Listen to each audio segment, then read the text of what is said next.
Достос, міне біз 16 желтоқсанға бір бастапқы және ортаңғы соңғы бөлімдері дайын. Мысалы ашық тәрбие сағаты өтетін болсаңыз, дайын шаблондарды алыңыздар, дайын өзіңіздің материалыңызды қолданып өте беріңіз. Бұл ең алдымен психологиялық ахуал. Оқушыларды неге келтіріп аласыздар, иә, бірінші психологиясын, сабаққа деген ынта-жігерлерін арттыру үшін, иә. Жерде осылай айтады. Өзіңіз сөйлесеңіз де болады, немесе мына видеоны қосасаңыз да болады.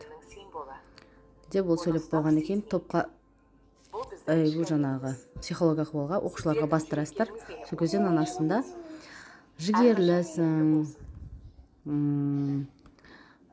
рухы биік жансың, осылай патриоттық, қайсарлысың, ақ көңілсің және батылсың деген сияқты осындай сөздерді бір түртіп аша беретін болады. Келесі шаблонмен түсіндіріп жібере салайын. Келесі шаблон бізде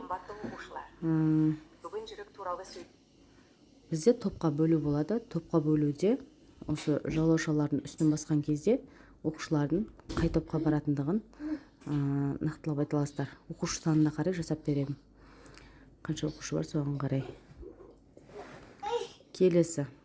Мына жерде тапсырма беретін болсаңыздар, бұл да дайын шаблон. Мұнда сұрақты жазасыздар. Мына жерде тест сияқты ғой, енді бұл тесттің шаблоны. Мына жердегі сұрақ деген орнына өзіңіздің неңізді жаза берсеңіздер болады. Неден бастаңызды дұрыс жауап деп шықты. Мынау жауаптар. 16 жастағы қазақтың қайсар қызымын Сабира туралы сұрақ қойсаңыздар болады мына жерге. Менің өлімім туралы әртүрлі алып Маған қашпа тыңдатып, әңгімелер айтылып келеді. маған соны жауап Мінезі тігеген бөлмесіндегі қыздармен болады қақтығысып маған. қалып, Дұрыс жатақхананың емес болса, 5-ші мынандай қызыл қабатынан болады. құлап өлді деп Дұрыс болса. барлығын сендіргісі келді. Мен 1986 жылы 17-18 желтоқсанда болған Барлық тапсырмаға осындай жиі жасап бере аламын. Ал егер де тапсырма бар дейтін болсаңыздар, өзім істеймін дейтін болсаңыз, мына шаблондарды сіздерге бар болғаны 3000 теңгеге беремін. Қазақ КСР қ-тың 65 бабымен айыптап. Ал мына бізде ең қызықты жер, сабақтың соңғы, бүгінгі сабақ қалай өтті, рефлексия дейді ғой. Қараңыздаршы, керемет қандай жүйе арқылы жасалынған.